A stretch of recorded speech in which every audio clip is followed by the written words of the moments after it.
this video, I am going to talk about how Peter Obi is not the politician we need, ex-governors and lawmakers want a new constitution, Biden copied Trump's name calling, and how Abia State government plan on scrapping ex-governors' pension. Hey guys, welcome back to my YouTube channel. Don't forget to subscribe, like, comment and share. Share and share. Thank you to do so.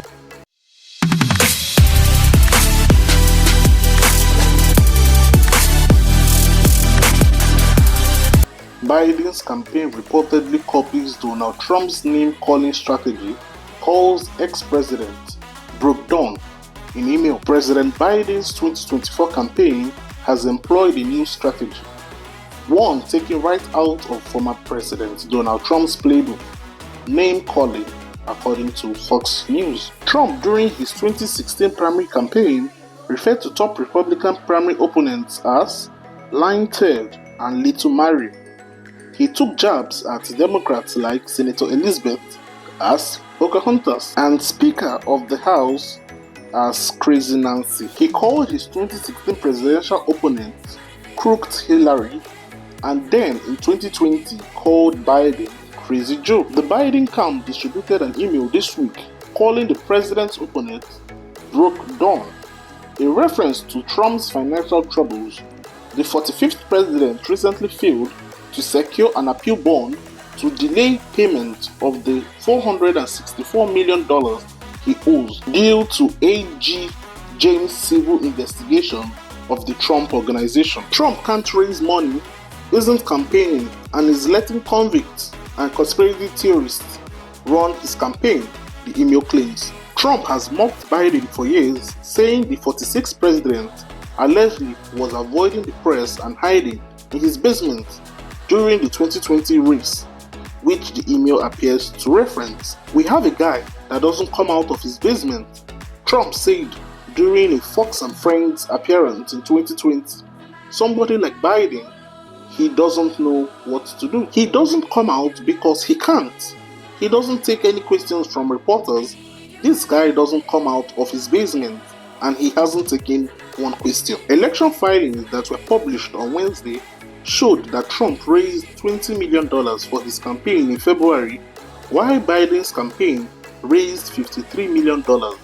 Going into March, Trump's camp had $41.9 million in hand, while Biden's camp had $455 million.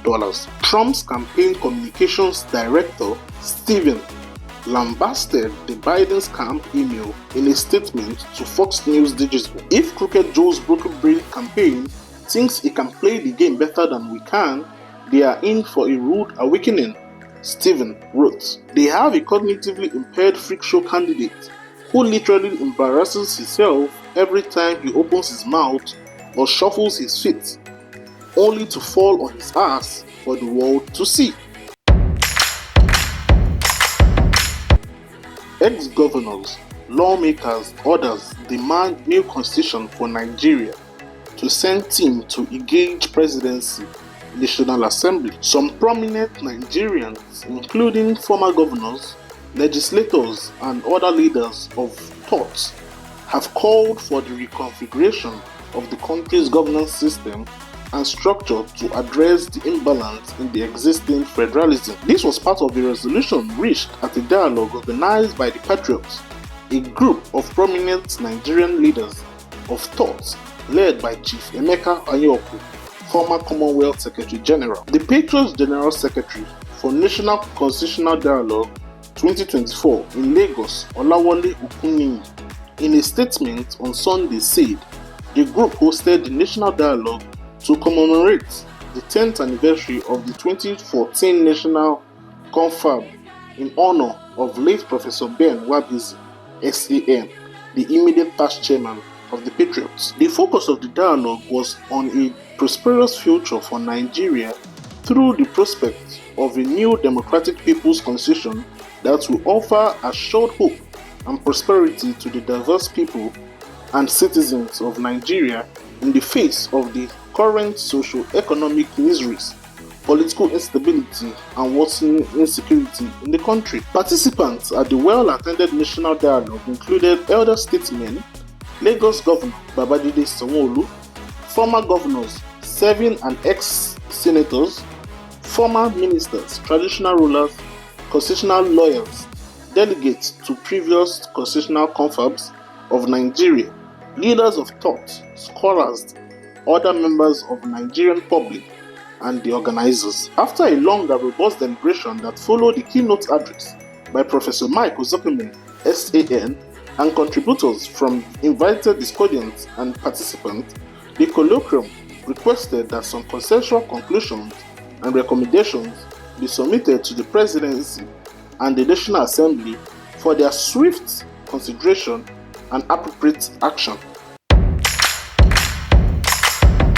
Scrapping of ex-governor's pension, not to witch hunt my predecessors, as coming from Alexotti. Governor Alexotti has explained that the recent scrapping of pension for former governors and their deputies in the state was not to witch hunt his predecessors as being misconstrued by some persons, but to reduce the cost of governance. Otti, who spoke during a follow-up retreat for heads of ministry departments and agencies, MDAs, on strategies to shore up the internal generated revenue of the state, maintained that the action was a necessary step to take for the good of the masses. The governor said that under his watch, public funds would not be shared among few individuals but equitably deployed to develop the state. So, when he saw that we put through our resolve to cut cost of governance by stopping frivolous payments to people who left government, former governors and the deputy, it is because we just believe that the right thing should be done. Very soon, we will be former governors. So the policy is not targeted at anyone. It is targeted at good governance. It is targeted at reduction in the cost of governance. And quite frankly, we believe it is the right thing to do. We don't believe that politics is a business. We believe that people should have things that they are doing before coming to serve. And if you have offered yourself to serve, then you should be willing to make the required sacrifices. If you find yourself in this place, you should count yourself lucky that people believe in you, gave you their support and their votes. It is a privilege, and the least that is expected of you is to make sacrifices for the betterment of the state. So the days of sharing money are over. The days of blood tonic politics are also over. This is time to make sacrifices for the interest of the state. Peter Obi, not the politician we need. Lagos Labour Party gubernatorial candidate, GRV, the Labour Party governorship candidate in Lagos State for the 2023 general election, Gbadebo Rose-Vival, has said that the party's presidential candidate, Peter Obi, is the leader Nigeria needs. GRV, speaking on the Honest Bunch podcast, however, said Peter Obi is not the politician we need for us. Peter Obi is the leader we need for Nigeria, but not the politician we need for us, he said. GRV also insisted Peter Obi does not buy votes.